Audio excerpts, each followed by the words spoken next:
অবশেষে দীর্ঘ প্রতীক্ষার অবসান ঘটতে যাচ্ছে রাজধানীর মিন্টু রোডের ঐতিহাসিক ২৯ নম্বর বাসভবনকে ঘিরে।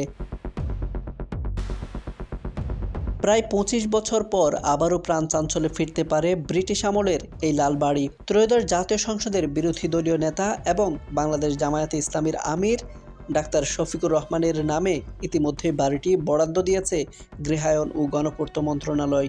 চলছে জোরে সোরে সংস্কার কাজ। প্রশ্ন এখন, কবে নাগাদ সেখানে উঠবেন নতুন বিরোধী দলীয় নেতা? ব্রিটিশ আমলে প্রায় ২.৫ একর জমির উপর নির্মিত দোতলা লাল রঙের ভবনটি রাজনৈতিক ইতিহাসে বিশেষ গুরুত্ব বহন করে।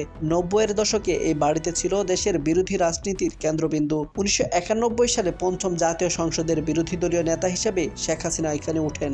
পরবর্তীতে ১৯৯৬ থেকে ২০০১ সাল পর্যন্ত নিয়মিত অফিস করেন তৎকালীন বিরোধী দলীয় নেত্রী, বাংলাদেশ জাতীয়তাবাদী দলের চেয়ারপারসন বেগম খালেদা জিয়া। সে সময় রাজনৈতিক কর্মসূচি, বৈঠক আর নেতাকর্মীদের পদচারণায় সরগরম থাকত পুরো এলাকা।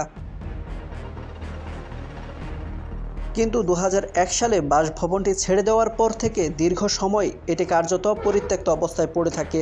গণপূর্ত অধিদপ্তরের তথ্য অনুযায়ী দীর্ঘদিন অব্যবহৃত থাকায় ভবনটি জরাজীর্ণ হয়ে পড়ে। বর্তমানে প্রায় ৯০% সংস্কার কাজ শেষ হয়েছে বলে জানিয়েছে সংশ্লিষ্ট এক প্রকৌশলী। এখন চলছে রঙের ফিনিশিং ও রাস্তার অংশের কাজ। পূর্ত মন্ত্রণালয়ের দাবি, পুরোপুরি বাসভবনের উপযোগী করতে আরও ১ থেকে ১.৫ মাস সময় লাগতে পারে।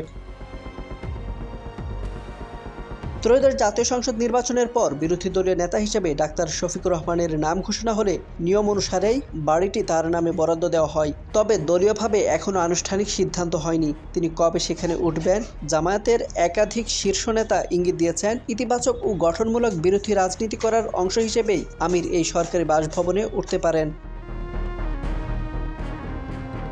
দলটির সেক্রেটারি জেনারেল অধ্যাপক মিয়া গোলাম পরোয়ার জানিয়েছেন, সংসদের অধিবেশন শুরু হলে বিষয়টি দলীয় ফোরামে আলোচনা করে সিদ্ধান্ত জানানো হবে। অর্থাৎ প্রশাসনিক প্রস্তুতি থাকলেও রাজনৈতিক সিদ্ধান্ত এখনও অপেক্ষমান। এর আগে দশম ও একাদশ জাতীয় সংসদের সময় জাতীয় পার্টির নেতারা বাড়িটি বরাদ্দ চাইলেও তা কার্যকর হয়নি।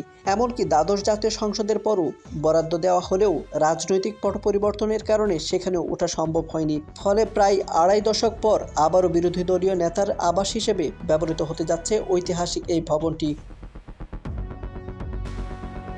মিন্টু রোডের এই বাড়িটি শুধু একটি সরকারি বাসভবন নয়, এটি বাংলাদেশের বিরোধী রাজনীতির এক প্রতীক। আশপাশে মন্ত্রিপরিষদ সচিব, আইজিপি, বিভাগীয় কমিশনার, ডিএমপি কমিশনার সহ গুরুত্বপূর্ণ রাষ্ট্রীয় কর্মকর্তাদের বাসভবন অবস্থিত। সেই পরিমণ্ডলে আবারও সক্রিয় রাজনৈতিক উপস্থিতি তৈরি হলে মিন্টু রোড ফিরে পেতে পারে তার পুরনো রাজনৈতিক আবহ। এখন সবার নজর, কবে আনুষ্ঠানিক ঘোষণা আসবে, কবে আবার লালবাড়ি খুলবে তার দরজা। শুরু হবে দীর্ঘ নীরবতার পর রাজনৈতিক ইতিহাসের এই নতুন অধ্যায়।